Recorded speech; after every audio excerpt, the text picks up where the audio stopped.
Hello, beautiful ones. Welcome to the energy report for the week of July 15th to July 21st. Okay, so the energy of this week is a little bit different from the energy of last week. Last week was a very, very emotional, feeling-based week, according to the cards that came through. This week is going to be much more of a passion, action-oriented, social, connected, sort of frenetic energy, as we have two Wands cards that have come through.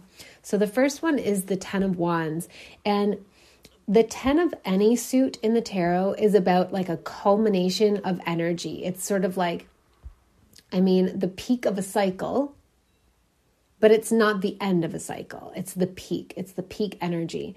And so the Wands, to me, every time I pull a Wands card, the first thing that comes through is like social connections, collaboration, creativity, passion projects. It's like, it's the human being and the human doing all together. It's much less of the feeling realm, and it's like, what do we want to create? What do we want to do here?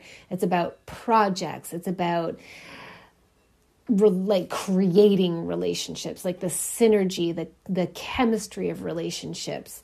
It's about art, creativity, making our mark in the world. It's the doing principle. And so the Ten of Wands, what comes through to me in this context for the energy of this week is like, boy, oh boy, the momentum of this awakening and expansion and ascension has like really reached a tipping point. It is, the momentum is snowballing now. I want to say like the whole thing has a mind of its own, meaning like it almost has its own life force energy animating it. When I do readings I don't really do them very often anymore, but when I do tarot readings for individual people, often the Ten of Wands is talking about like reaching some point with a creative project where the project has grown so much that it has a life of its own. And it is no longer manageable in the way that it used to be managed. Like it needs to be like either you need to sell the business or you need to expand and hire a team, whatever. It's grown to a point where it has its own needs. It's like an entity of its own. And I kind of feel that same energy and guidance applies to this. The momentum of this awakening, like it is an entity of its own, not a dark entity, but just like it's got a life force of its own, a momentum of its own, a will of its own is maybe a better way to put it. Like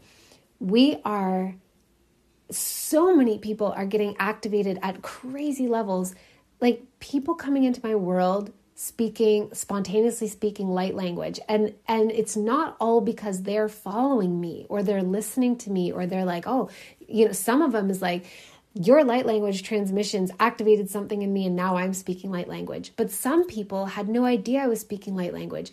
I just heard about a person just earlier today that I've never met before. And I heard about her through a mutual friend. And she is a scientist and she just like had this dream and this sort of like astral projection experience. And when she woke up from it, she was suddenly speaking light language. Like this is a thing that is happening for a lot of people. For some of us, it's not throat activations. It's not light language. It's more of like the remembering of our true identity, the remembering of who we are or our alternative aspects. Somebody I was also speaking to yesterday, remember that she is a watcher and there is an aspect of herself that is watching. I don't even know how to put it to truly like communicate the magnitude of this. There's literally an aspect of her that is watching, like in the Truman Show, watching this even though she is also alive within the Truman Show. I also have had people remembering that they have like archangelic oversoul origins, or people being able to connect with current real-time aspects of their Arcturian selves and being able to like connect with that landscape and that current lifetime right now. There are so many activations that are happening for people right now that it's like, it's a positive feedback mechanism. It's growing and growing and expanding and like triggering more. It's a domino effect. It's expanding exponentially. It's totally wild. And for us, it's like we're outgrowing, or sort of the momentum of this awakening is outgrowing the structures that we previously used to manage it. It's outgrowing the strategies that we previously used to manage it. So also while we're receiving all these activations, we are additionally receiving like the guidance to change our lives to like harmonize with these activations. Like some people are getting messages that they need to like leave the place that they've lived for ages, uproot their relationship or their family or whatever, and move to a different part of the country. Or it could be as simple as leaving suburbia and moving to like a piece of land, an acreage, and starting a homestead when that was never on their radar previously. And it doesn't necessarily have to do with like food shortages and shit like that. It's just like they're literally being called to the land. Some of us are becoming so hyper empathic and telepathic that we require different levels of boundaries to be able to mediate that information. It's like the texture of reality is becoming so thin. Like we're able to dial in to the pixelated level of reality. So the illusion of physical density is kind of dissolving, and we're able to connect in with each other with so much more clarity, and yet our consciousness is still struggling to interpret this information and keep up with it, so that we kind of can feel like, oh my God, like, you know what I mean? Like your previous boundaries that you had up to like deal with being an empath in an intense world, those boundaries aren't really working anymore, and information is like still getting through your previous boundaries. And it's like we're having to learn new strategies in order to not just cope with this, but like integrate it and adapt with it, and adapt ourselves so that this is just who we are now, that we are highly empathic. And how do we deal with that? Previous coping strategies might have been unhealthy, but they worked, like drinking and doing drugs and watching shows in order to sort of like numb out and crowd out the information that's coming in. That just might not be working anymore. So like you can't get drunk enough. You cannot like watch enough shows. You can't get high enough to crowd out that information anymore. Or maybe we previously had really healthy boundaries, and we just like were able to decipher like this information belongs to me, this information doesn't belong to me, and if it doesn't belong to me, like I don't have any responsibility for it, and that's enough. Knowing that is enough of a shield. And now it's like, whoa, but it's still coming in. Like we can't just deflect it in the same way. So I feel like, that is a whole entire rabbit hole on its own, and maybe something that I will talk about in the future, but like, this is an overwhelming time. If you feel overwhelmed, please be aware that it is not a sign that you're doing anything wrong. We are rapidly, rapidly ascending in our consciousness, and it's taking on a life of its own, and we are having to like rapidly morph our sense of identity to keep up with the changes we are experiencing in this ascension process, awakening ascension process. Okay, the next card is the 9 of Wands. And that is, to me, that this card is always talking about like what I was alluding to when we're faced with a sense of overwhelm and like too much is happening and we just like, we're so tired. We just want to stop. We just want to give up. We just want to break. The 9 of Wands is like, keep calm and carry on.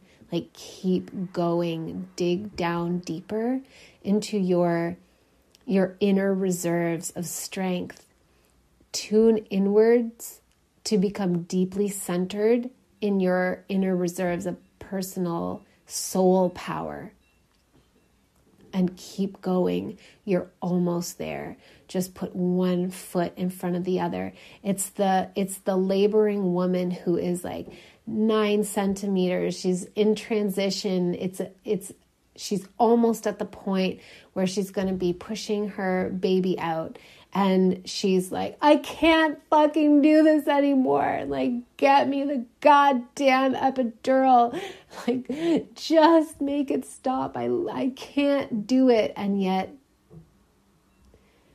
invariably, she always can. And she is doing it. Even as she cries and begs for a break, she is doing it. And it's just like one foot in front of the other. It just keep going, keep going, keep going. You're almost there. So when I tune into this, this message and the guidance around it for us collectively in the context of the energy of the upcoming week, what it feels like to me is that things might reach a bit of a fever pitch in terms of like a little bit of a burning intensity to this awakening. Even just today, I was trying to communicate with one of my clients, and I was like, so much information is coming through. I don't even know where to start. I don't know how to get it all out. It just feels like it keeps pouring in and pouring in and pouring in. And I kind of like had to like ask them to slow it down and like close my crown a little bit so that I could deal with, the information that had already come in. Rather than just having it continue to pour in at a rate that I can barely keep up with. Feels a little bit like that. Like all of us are going through that kind of energy ourselves on some level or another. And it's related to the awakening. It's related to the ascension and expansion of our consciousness and the changes that creates in our lives, the ripple effect it has as we're trying to figure out like, okay, where do we fit now? And, change with the times. And it's just like, oh God, just slow down. Like it's friggin' summer. It's July, fuck. Like I just want to chill out. I just want to go to the damn beach or like do whatever my summer activities are, like whatever it is. But it's like feeling like, oh, just give me a break. Like I just need a week at the cottage. I need to just, whew. And we're not getting that break this week. And like, even if this is your week that you've scheduled your holiday to go camping or go for your week at the cottage or whatever your holiday is, it feels like the energy of awakening and the constant influx and impouring of information or like the changes, the mind-blowing things that you're going to be experiencing in your internal perception, those things are not going to relent this week. They just aren't. It's a week where a lot is coming in. And so let's just be here for it. Just tune in, like I said, like dig deep to your energy reserves and tune into your power center internally.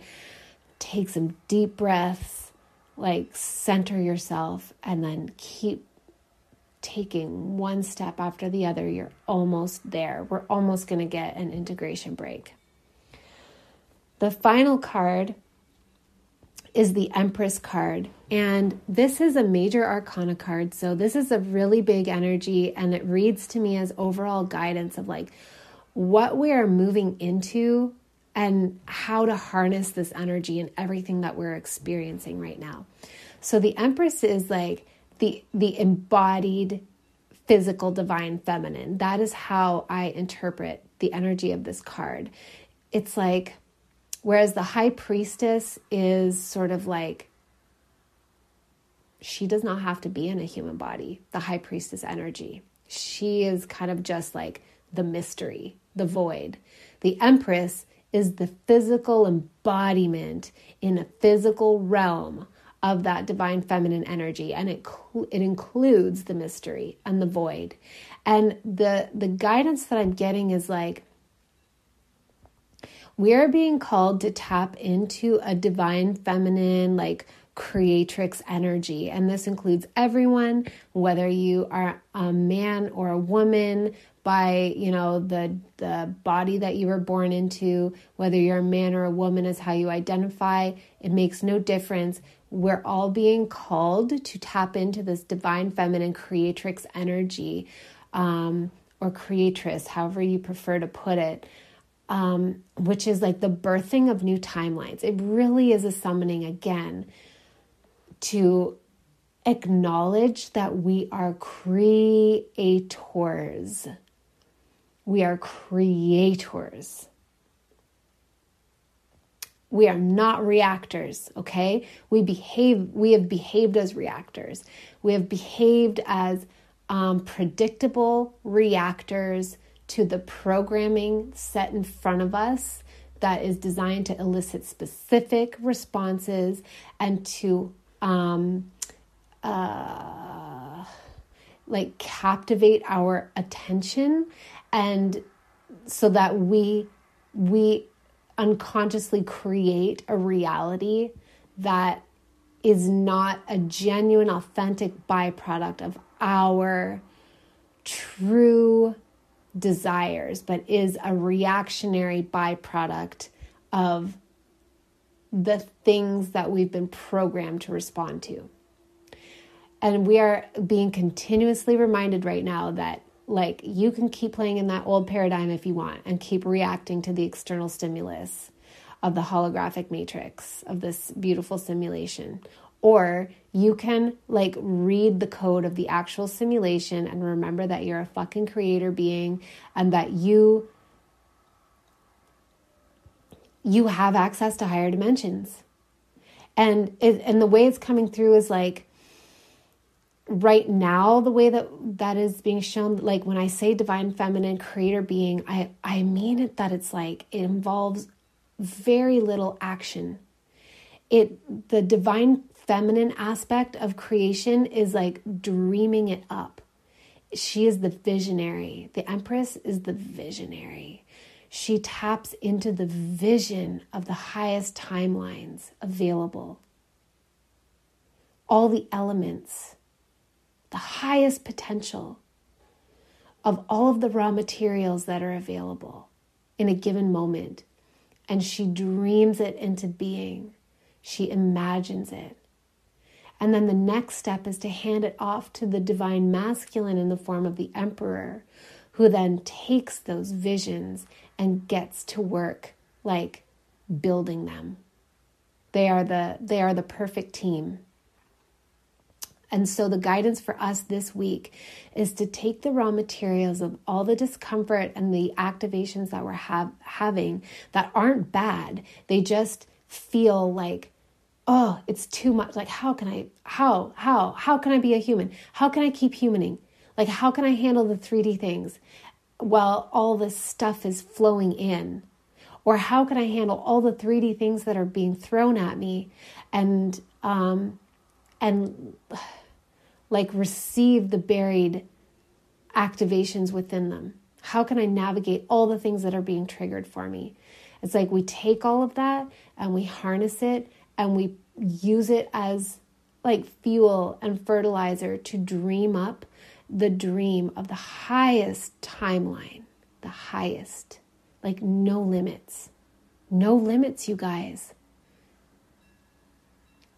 What is the highest timeline for you? And don't worry about creating the highest timeline for other people. Of course, when you're creating your highest timeline, other people will be part of it. Like my highest timeline obviously involves my kids and it involves my partner, but I don't need to make them fit into it. It's just like, in this step, we're not worrying about the logistics of how that's all going to work.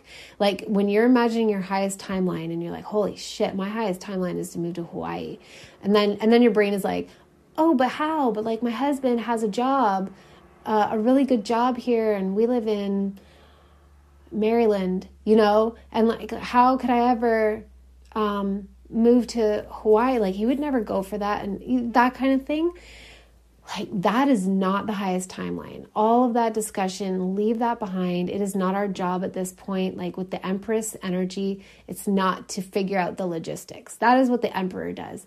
The Empress phase of things is to tap into that highest timeline and let it reveal itself to you. Do not push it away. Do not logic it away.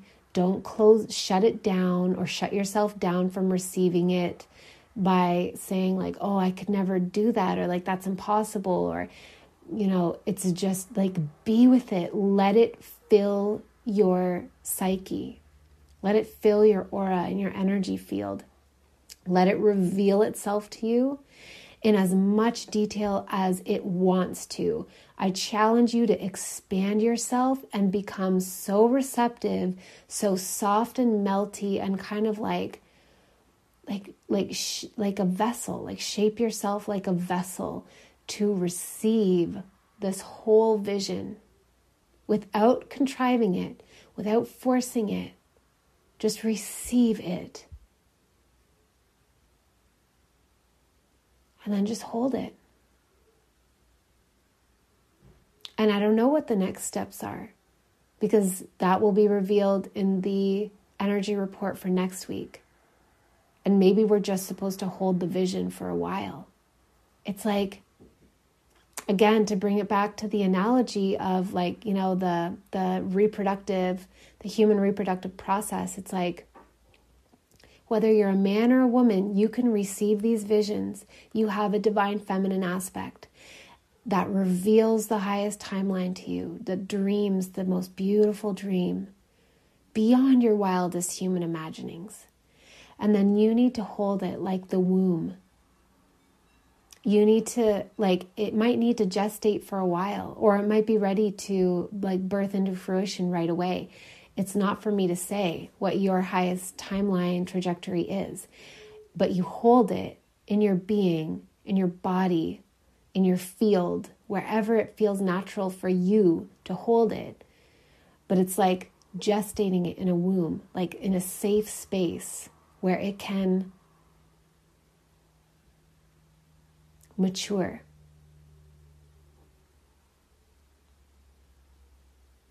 Until it's ready to be birthed into creation. Okay, this was a bit of a long energy report. I went off on one. It was a good energy report, though. I feel I'm excited about it. I can do it. I can face this burning, intense energy of accelerated activations and awakening, and I can find my center within it and just keep going. And I can tap into that highest timeline vision and hold it. We got this, fam. Okay. Let me see if a light language transmission wants to come through. And of course it does. Ke hi aru I hintua ate u. I whanawate I ar ki atra I niriati iri chinio ita. I firio tirio I intra I ka. I suntio te. Ura te ir fatuan iriata al si afanate iria iriati irfa e ti alawan si intriate or te irioci a e fanto a si e ha.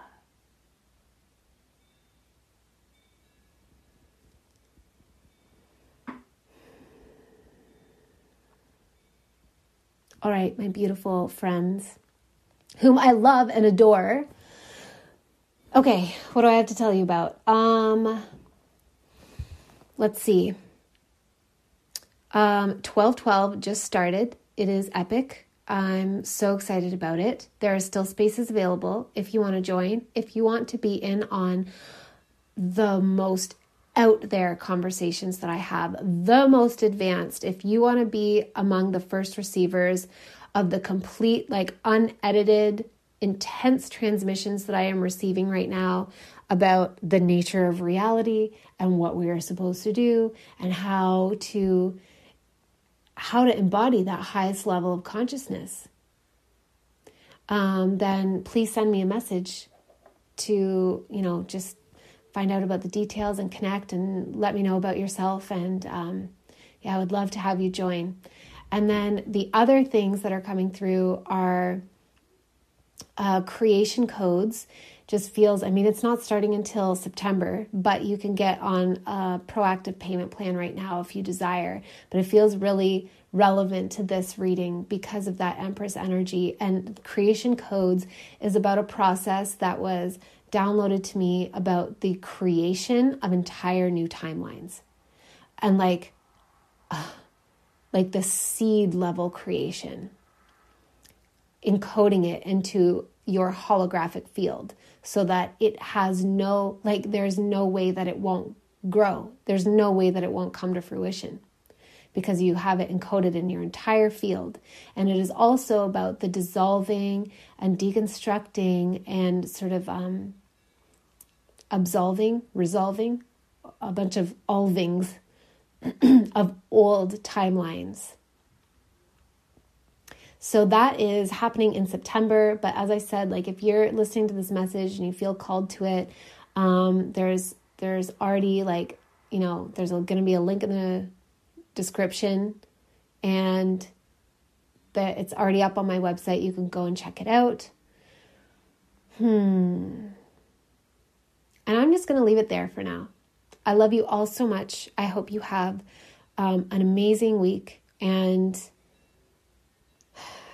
I'm just so excited. I'm so excited for what's happening and what is coming. Thank you for being in my field. I feel you. We are interacting with each other. Even if it feels indirect, it is real. I sense you there. I feel you there. I'm constantly tuning into all of you. And I know that these messages that I pull through are for you to receive. So thank you for being here and receiving them. Much love. Have an amazing week. Namaste, my friends.